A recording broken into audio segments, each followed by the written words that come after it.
I'd like to say a very good morning to Dr. Barbara Hardy and also Bob Lott, who is the president of Nature Foundation of South Australia.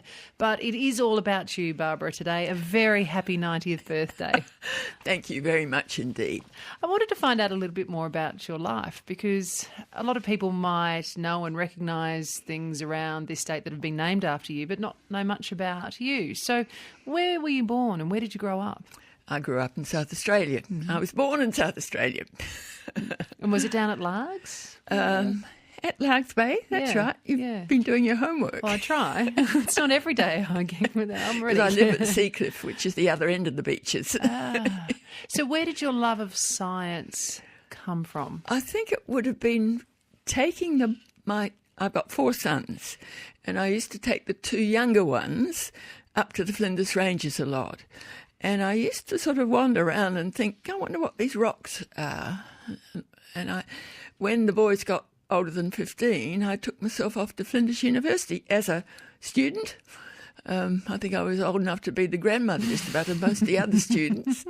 But I went off to Flinders and studied geology. So what year would that have been, around about? I think I was at Flinders from 74 to 79. So then what was that like and how was it received? A mum right. of 4 going in and being first year? And I used to have to go on excursions with them. You know, we'd be away for a fortnight somewhere, looking at rocks somewhere. Yeah. And I always used to put my tent a little bit up the hill away from the boys. They were mostly boys. Just so that I didn't constrain their activities too much. But I found that they often came up to my tent because they probably knew that I might have a little bit of Hardy's wine up there or something like that. Barbara, always a party animal, hey? So you did all this study and you had this interest. What, though, made you then make it from that moment on your life passion? What is it about it that you love? Well, I think that's actually quite a hard question because I'm so involved in it all the time. I just want to make the world a better place.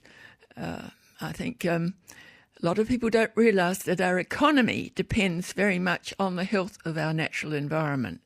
And that's what I want to ensure that people understand, because if we're going to have a healthy economy, we've got to have a very healthy natural environment upon which to base that economy.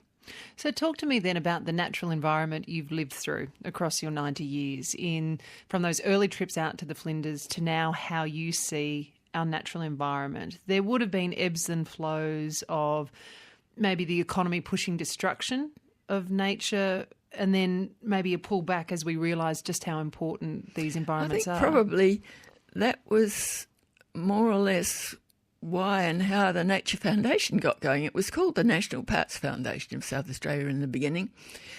And 4 of us, Warren Benathan, who you probably will remember the name of, Mark Bon and David Cleland and I got together and thought, well, the government doesn't have the funds or the resources to do this properly, so we'll set up a foundation. We raised money so we could do these things. We've also purchased land and as well as looking after it. So that's the sort of thing we wanted to do.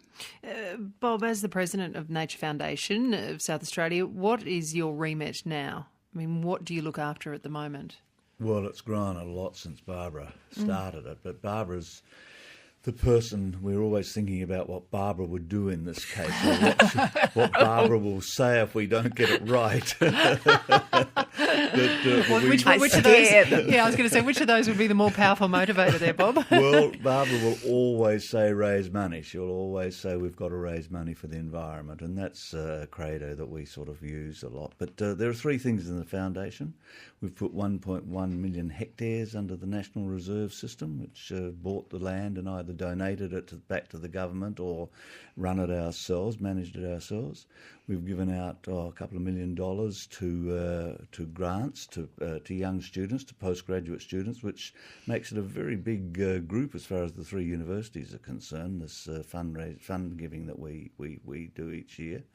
And then we also now, in the last 10 years, have been, we're the only group in Australia that is watering private and community wetlands along the River Murray. We do it only in South Australia, but we're watering something like 50 sites, even at the time, at the height of the river flows at the present. So there's no other group like us in this state, and probably no one that does the breadth of work that we do in Australia. Can you just explain what watering a site means? Yes.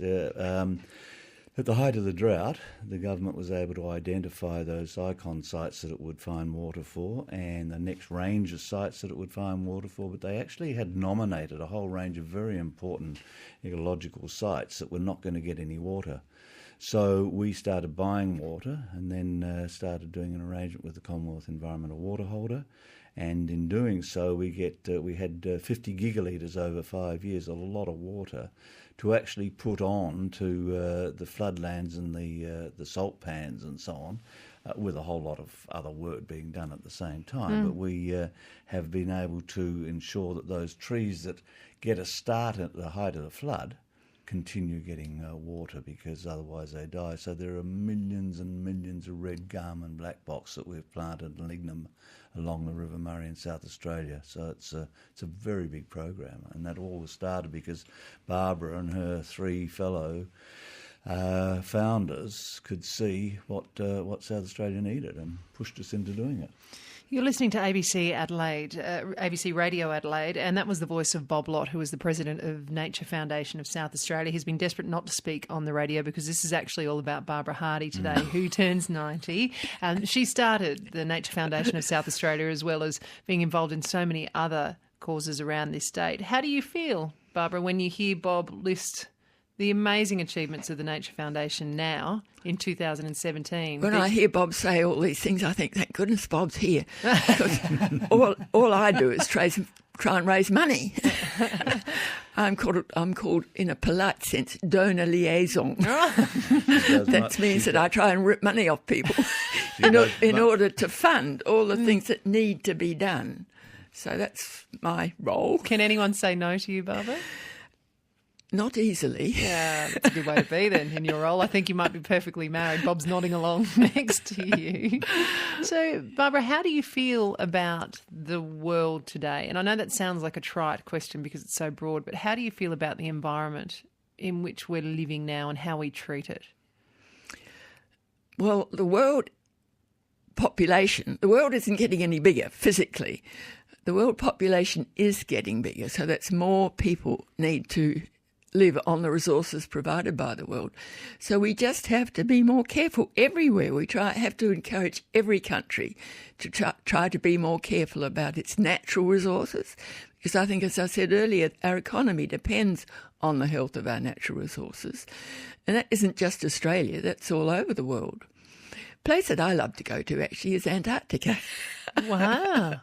Well, I've been down there a couple of times, and that's a wonderful country to visit. Well, what do you love about it? Oh, that's a hard question. I just love getting down there. Because you've got to go over to South America and then... Yes. Actually, I went down the second time I went from Hobart. Right. Down to Mawson's hut. Mm-hmm. Sir Douglas Mawson is I actually met him once. Did you? Yes. When I was 19 years old, my late husband's mother played bridge with with Paquita Mawson, his wife. And so I remember we dropped off, Tom and I dropped off Arlene Hardy to the Mawson home, and Sir Douglas opened the door. Wow. And all I can remember is that I have met Sir Douglas Mawson. Yeah. He opened the door. Who else have you met along the way that has inspired you, or that you really remember? That I really remember? Well, there's our co-sponsor, Dick Smith. Mm-hmm. He's one that I certainly admire very much and am grateful to have met over the years.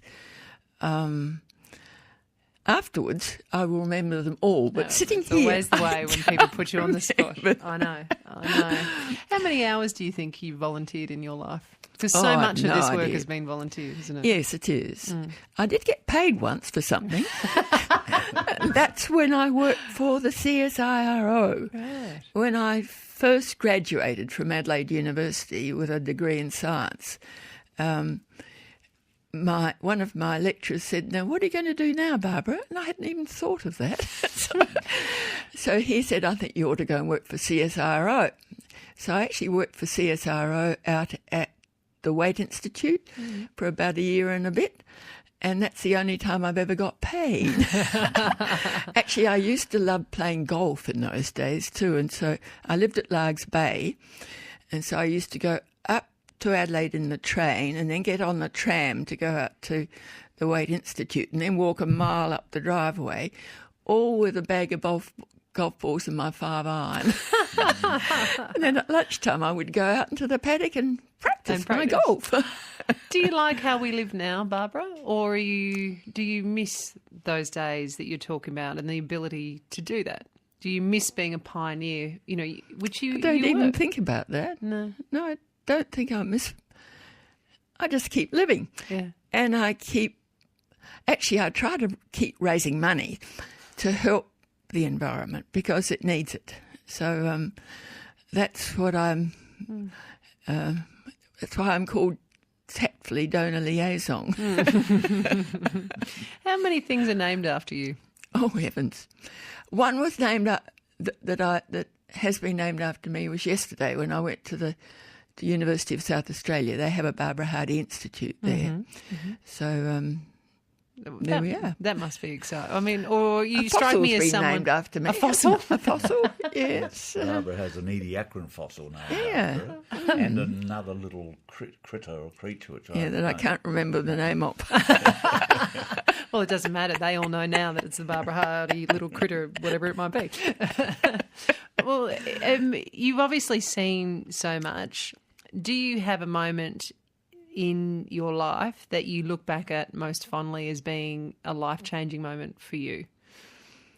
A life-changing moment. Was it when you decided to study? Was it when you decided to get together with these three people and sort about the Nature Foundation, or was it something else? That is a very hard question. It wasn't until after Tom died, I think, that I started to do these things. And is this Tom, Sadly, your my late husband? husband died of prostate cancer in 1980. We had 4 sons. 2 of the older ones had their own businesses. The 2 younger ones, they're the 2 that I used to go off camping in the Flinders Ranges with, Philip and Jeffrey. So I guess I can't really think more about where it all began and all that sort of stuff. Because family is everything. What did you really ask me just now? Because I more or less forgot the question. No, that's okay. So I was thinking, was there a moment in your life that has really stood out above all others? Was it maybe a time where you decided to go and study, or was it a time when the Nature Foundation of South Australia started, or has it maybe been those family things? The Investigator Science and Technology Centre. That was a very big step to take. To try and persuade people to give money. That was when I began to realise that science was so important, that in order to know how the world works and all that sort of thing, it's a good thing to learn a bit about science. So that was the reason that I started the Investigator Science and Technology Centre right back in those early days. And that did mean that I had to go out and lobby on doors of various businesses to raise funds to get the centre going, to find a place for it, which was in the showgrounds at that stage, the Science Centre. It was such a sad day when it closed. Yes, it was. Yeah, yes. very much. Well, it closed because public liability insurance went up very high and the showgrounds put the rent up. So we literally had to stop. Had no choice. Yeah. Well, I know that later on this year, the Nature Foundation of South Australia will be making a very big fuss about your birthday, which I'm sure you just can't wait for. But look, I'm making a fuss of you now. I brought you a cupcake. I couldn't quite fit 90 candles on it, so I didn't think I would try. Oh, how lovely. I will take it out, and Patrick will let me eat it in the car, won't you, Patrick? Thank you very much. Barbara Hardy, happy birthday. Have a wonderful celebration, and thank you very much for all the work you've done. And I think I can say that on behalf of this generation and also the generations to come, because without you, the Nature Foundation of South Australia wouldn't exist, and certainly I don't think so many people would have as much care as they do now about the environment. So thank you. Thank you, Ali, very much. I've enjoyed it all, and I still am enjoying it. And I'm only 90, let's face it. Exactly. So I've got a few more years to keep doing it. Well, come back when you're 100. I'll get you 2 cakes then, all right? 2 little cupcakes. Thank you.